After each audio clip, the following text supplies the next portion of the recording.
धर्म को अपनाया था। विजयदशमी के दिन नागपुर के अंदर 2 घटनाएं घटती हैं हर साल।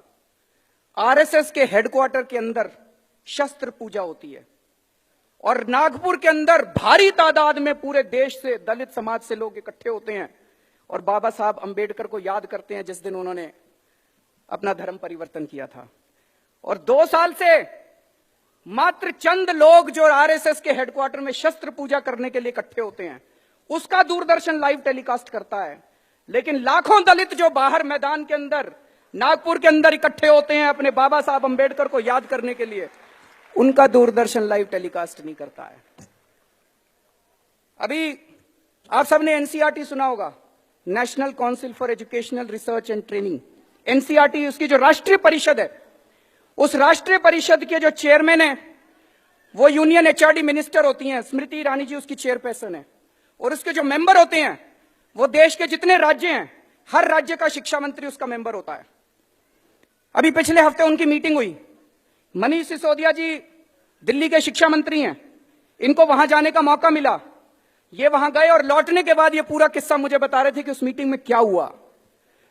एनसीईआरटी की मीटिंग में इन्होंने बताया 5 मिनट, पहले 5 मिनट में जो उनका फॉर्मल एजेंडा था वो पूरा कर लिया और उसके बाद चर्चा शुरू हुई। उसमें कई बीजेपी शासित राज्यों के भी शिक्षा मंत्री थे। चर्चा शुरू हुई कि सावरकर को स्कूलों के सिलेबस में लाया जाना चाहिए कि नहीं लाया जाना चाहिए। मनीष ने उसका विरोध किया। आधा घंटा, पौना घंटा इसकी चर्चा चली कि सावरकर को स्कूलों में पढ़ाना चाहिए कि नहीं पढ़ाना चाहिए। जब मनीष ने विरोध किया, उनको लगा बाहर बात फैल जाएगी, तो स्मृति जी कहते हैं नहीं नहीं, इसको बात को यहीं खत्म करते हैं, हम नई शिक्षा नीति बना रहे हैं उसमें डाल देंगे, इसको बाद में आपको बताएंगे इसके बारे में। मैं आज मनीष सिसोदिया से अपील करना चाहता हूं, उन लोगों को सावरकर पढ़ाने दो, आप दिल्ली के सारे स्कूलों में अंबेडकर साहब को पढ़ाइए।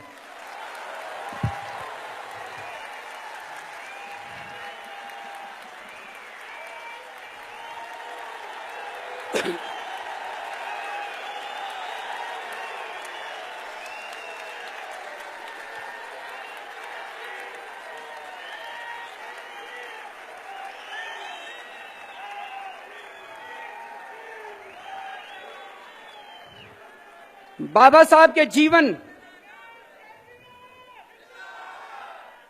बाबा साहब के जीवन और बाबा साहब के विचार, बाबा साहब के संदेश, इनको विस्तार से आप दिल्ली के सारे स्कूलों में इसका सिलेबस तैयार किए और सारे स्कूलों के अंदर इसको पढ़ाने का इंतजाम कीजिए।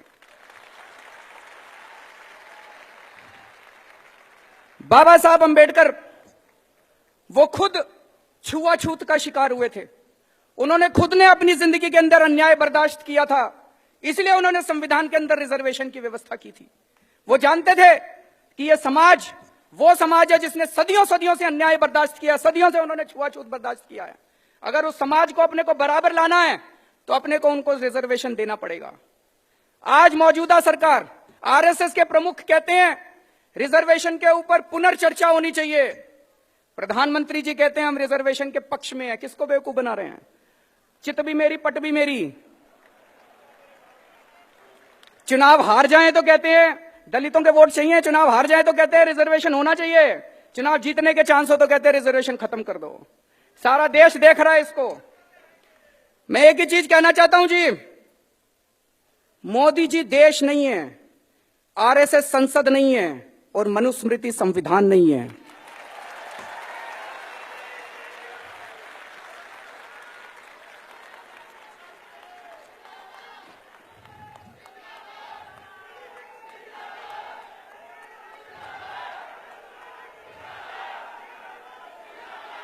आज ये देश कौन से संविधान से चलाने की कोशिश की जा रही है? बाबा साहब अंबेडकर के संविधान से या मनुस्मृति के संविधान से? हम ये बर्दाश्त नहीं करने वाले, ये देश ये बर्दाश्त नहीं करने वाला। बहुत सालों के संघर्ष के बाद, बहुत सालों की लड़ाई के बाद आजादी मिली थी और आजादी के बाद बाबा साहब अंबेडकर ने हमें यह संविधान दिया है। इस संविधान के लिए हम अपनी जान की बाजी लगा देंगे, लेकिन इस संविधान के विरुद्ध कोई काम नहीं होने देंगे।